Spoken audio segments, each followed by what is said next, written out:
কৃষক card by নাও এর মধ্যে অনেকেই শুনেছেন, অনলাইনে বিভিন্নভাবে, ফেসবুকে বিভিন্নভাবে দেখেছেন।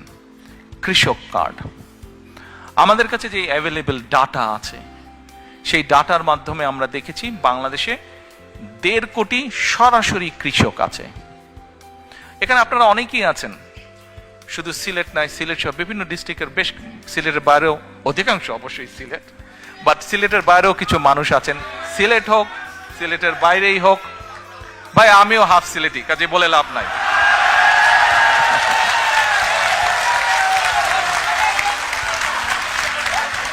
আচ্ছা, বাংলাদেশে প্রায় 1.5 কোটি কৃষক আছে যারা সরাসরি কৃষক। বাংলাদেশে 1.5 কোটি কৃষক আছে। এখন এই কৃষকের মধ্যে আবার কয়েকটা ক্যাটাগরি আছে কিন্তু, প্রান্তিক কৃষক, ক্ষুদ্র কৃষক, মাঝারি কৃষক, বড় কৃষক। এখন এই 1.5 কোটি কৃষকের মধ্যে প্রায় কয়েক লক্ষ হবে বড় কৃষক, বাকি ম্যাক্সিমামই কিন্তু প্রান্তিক, ক্ষুদ্র, মাঝারি কৃষক।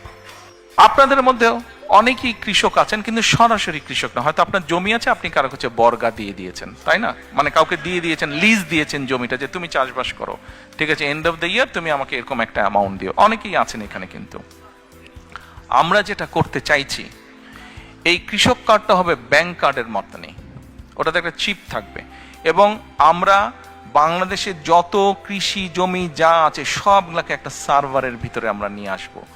কোন কৃষক কোথায়, তার নাম কি, সে কতটুকু জমি ওন করছে, নাকি সেটার সে লিজ নিয়েছে, লিজ নেক অথবা ওন করুক, সেটাতে সে কি কি চাষ করছে। কোন জায়গায় বছরে 2টো ক্রপ হয়, কোন জায়গায় বছরে 3টে ক্রপ হয়, কোন জায়গায় 1টা ক্রপ হয়। কাজেই তার কোন কি ক্রপ হচ্ছে সেই হিসাবও আমরা পুরা রেডি করব। আচ্ছা, এখন রেডি করে যেটা আমাদের টার্গেট বা এইম, আমাদের যার একটা হয়তো একটা হচ্ছে ফসল, যার 2টো হচ্ছে, তাকে আমরা যে কোনো একটা ফসলের ফুল সাপোর্টটা দেওয়ার চেষ্টা করব। তাকে আমরা তার যেটা রিকোয়ার্ড সিড, ফার্টিলাইজার, পেস্টিসাইড, এই পুরা সাপোর্টটা তাকে আমরা দেব 5 to 7 years টাইম। এবং আমাদের রিসার্চ আমাদেরকে বলছে যে 5 to 7 years ধরে যদি আমরা এই সাপোর্টটা মোটামুটিভাবে কন্টিনিউ করতে পারি, তাহলে কৃষকদের যে অর্থনৈতিক মেরুদণ্ড, ইকোনমিক স্ট্রেংথ, এটা স্ট্রং হবে। আজকের যে ক্ষুদ্র কৃষক হয়তো সে মাঝারি কৃষক হবে, যে প্রান্তিক কৃষক সে ক্ষুদ্র কৃষক হবে। যদি নাও হয়, অন্তত তার অবস্থার পরিবর্তন হবে, তার প্রোডাকশন বাড়বে। আমরা এই যে প্রায় পত্রপত্রিকায় নিউজ পড়ি যে এই দ্রব্যের দাম বেড়ে গেছে, নিত্য প্রয়োজনীয় ওই দ্রব্যের দাম বেড়ে গেছে। দেখুন, বাংলাদেশের মানুষ জনসংখ্যা প্রায় 20 কোটি প্লাস মাইনাস মিনিমাম।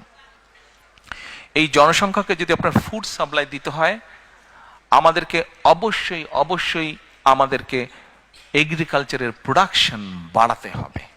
আমরা এগ্রিকালচার প্রোডাকশন যদি না বাড়াই, কোনোভাবেই কিচ্ছু করা যাবে না। আচ্ছা,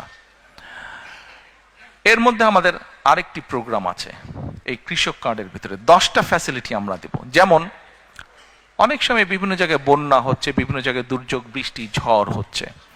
আমরা এর ভিতরে এক ভদ্রলোকের সাথে কথা বলছি, বাংলাদেশি ভদ্রলোক। উনি এই ক্লাইমেট নিয়ে কাজ করে, উনি অস্ট্রেলিয়াতে থাকেন, বালাগঞ্জের পূর্ব গৌরীপুর। এখন ওখানে ধরেন একজন কৃষক ডিসাইড করলো যে সে কালকে সার দিবে, ফার্টিলাইজার দিবে, কিন্তু কালকে বৃষ্টি যদি হয় তাহলে ফার্টিলাইজার সব ওয়াশ আউট হয়ে যাবে, তাতে তার ফাইন্যান্সিয়ালি লস হবে।